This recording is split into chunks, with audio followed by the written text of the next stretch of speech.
চীনের সঙ্গে ভালো সম্পর্ক তৃতীয় দেশের চিন্তার বিষয় নয়।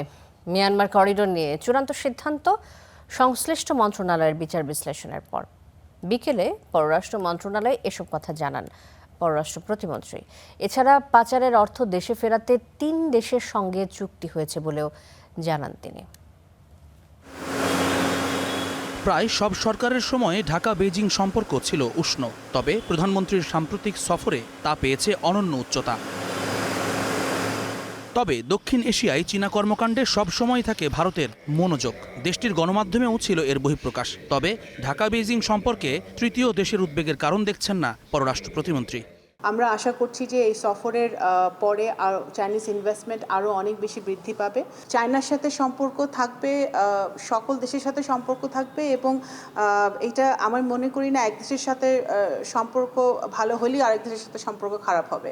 আমাদের লক্ষ্যটা হচ্ছে যে সব দেশের সাথে ভালো সম্পর্ক রেখে আমাদের দেশের স্বার্থটা আমাদের হাসিল করা। বুধবার পররাষ্ট্র মন্ত্রণালয়ে প্রতিমন্ত্রী বলেন, বিগত সরকারের আমলে পাচার হওয়া অর্থ দেশে ফেরাতে বড় অগ্রগতি এসেছে। 10টি দেশের সঙ্গে চুক্তির প্রক্রিয়া শুরু হয়েছে, চূড়ান্ত হয়েছে 3টি দেশের সঙ্গে। এই এগ্রিমেন্টের মাধ্যমে আমরা এক ধাপ এগিয়েছি। আমাদের জনগণের টাকা যে পাচার হয়েছে সেই টাকা বাংলাদেশে ফেরত আনার ক্ষেত্রে আমরা এক ধাপ এগিয়েছি। এ সময় মিয়ানমার করিডোর নিয়েও কথা বলেন শামা ওবায়েদ। জানান, সংশ্লিষ্ট মন্ত্রণালয়গুলোর বিচার বিশ্লেষণের পরেই এ নিয়ে চূড়ান্ত সিদ্ধান্ত নেবে সরকার।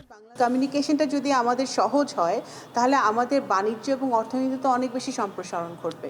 তো সেটার কোনো জটিলতা আছে নাকি, কোনো সমস্যা আছে নাকি, সেটা অবশ্যই সংশ্লিষ্ট মন্ত্রণালয়, এটা অনেকগুলো মন্ত্রণালয় এটার সাথে জড়িত। সেই মন্ত্রণালয়গুলো তাদের বিচার বিশ্লেষণ করবে, করেই সেটা ফাইনাল সিদ্ধান্ত নেবে।